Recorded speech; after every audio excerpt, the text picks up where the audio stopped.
Okay, AP Psych class, this is video number 3 for Unit 8A on motivation and emotion. And we've looked extensively at hunger as an example of motivation and emotion. And now part 3 is looking at sexual motivation. Alright, so this is some health class review, I guess, the physiology behind sex. And so when we talk about our instinct or evolutionary psychology perspective on motivation and emotion, and then when we also talk about, our drive incentive theory, has a lot to do, remember, with the physiology or the biology of these actions. And so some review from your summer reading, in the 40 Studies book, you read about the sexual response cycle that was done through the studies of Masters and Johnson in the 60s. Remember that they monitored or filmed more than 10,000 sexual acts, both solo and partnered, to develop the sexual response cycle. Remember that it had 4 stages: the excitement phase, the plateau phase, orgasm. These phases are the same for both sexes, So areas of the brain that are stimulated are identical in males and females in your first 3 stages.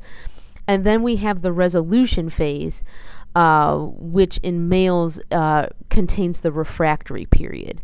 And so if you forget some of that stuff from your summer reading, make sure that you go back and look at that.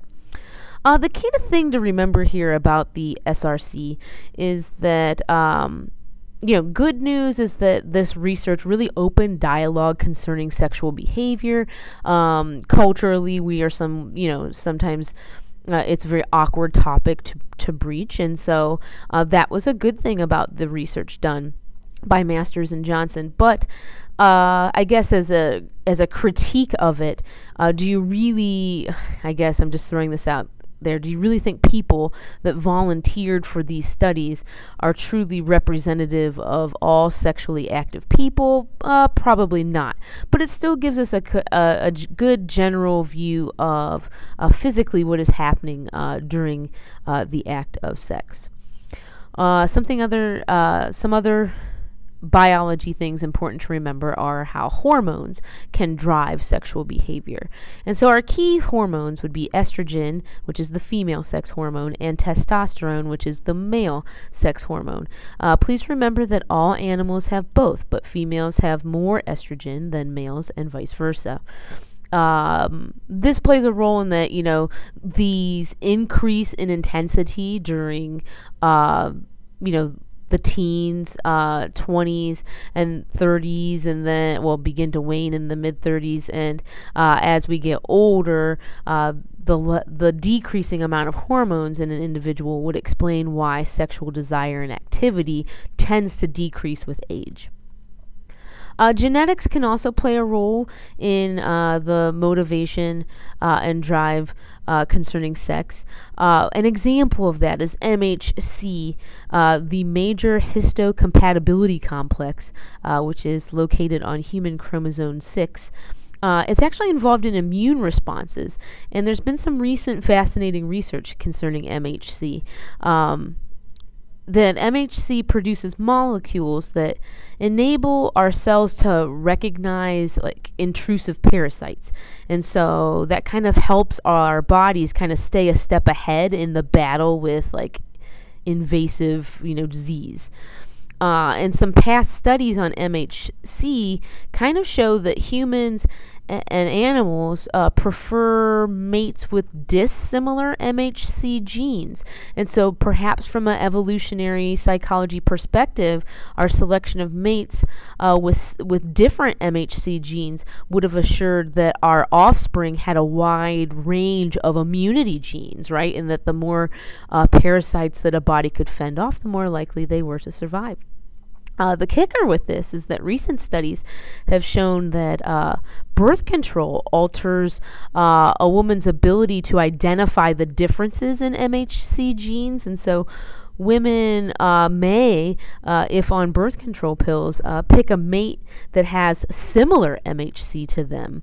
And then once they are off the pill, they may be unable to explain why they are no longer sexually attracted to their mate. And so, kind of a stretch in that, everything is a biopsychosocial event.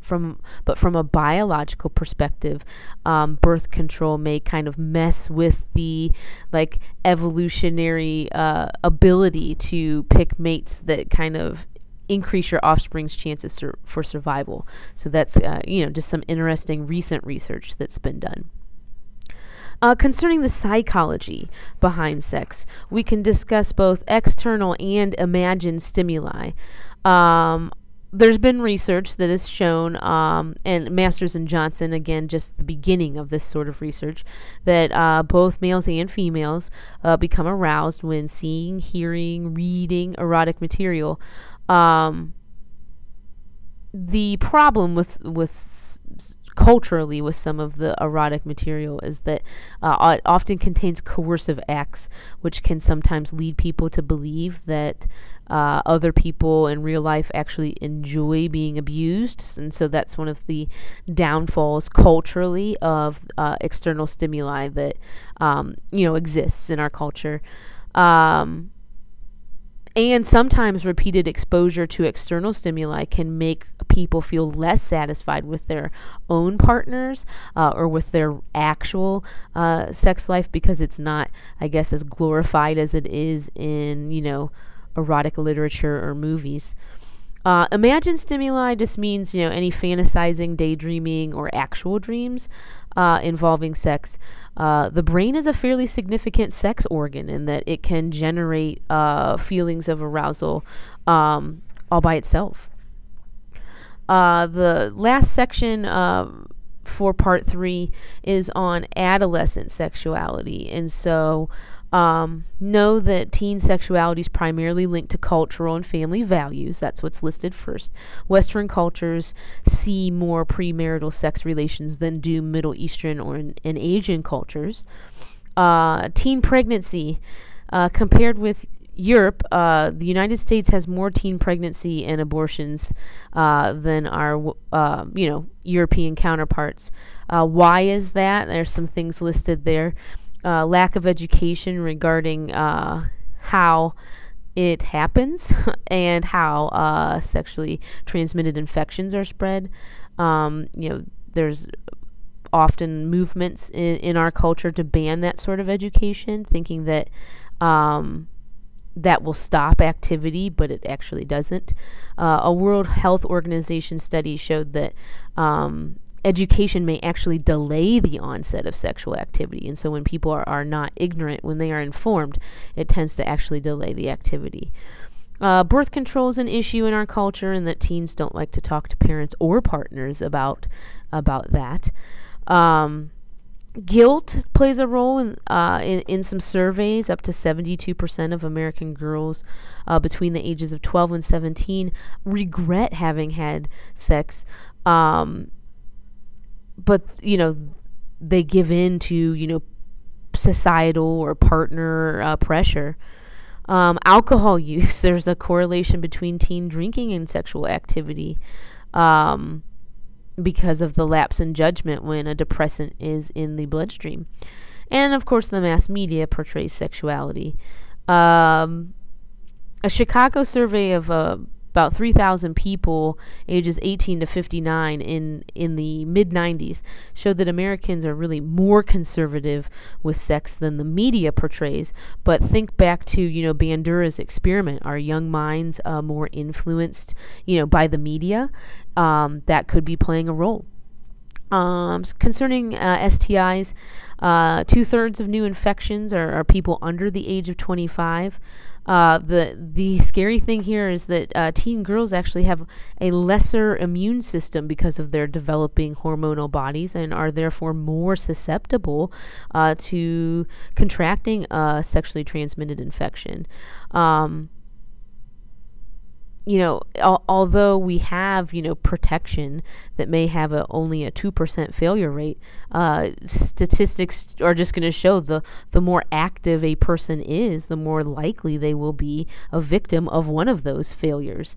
And so that is something to keep in mind. And, of course, affection for one's partner can sometimes lead an individual to underestimate risks as well. And so there are some factors there that delay teen sex. Again, remember, I don't have a lot of friends, but if you ever in your life are feeling peer pressure concerning this topic, there's your ammo, right? People, the higher the intelligence, the more likely sex acts are delayed. Religious engagement. We know that there's evidence of a strong father presence being a delay for teen sex in females.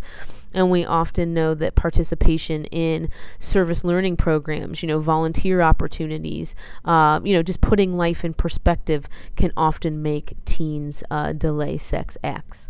And so there's your information on the beginnings of sexual motivation. We're still going to continue with that topic in our future videos on sexual orientation, the need for belongingness, but bring any questions you have to class. Thanks.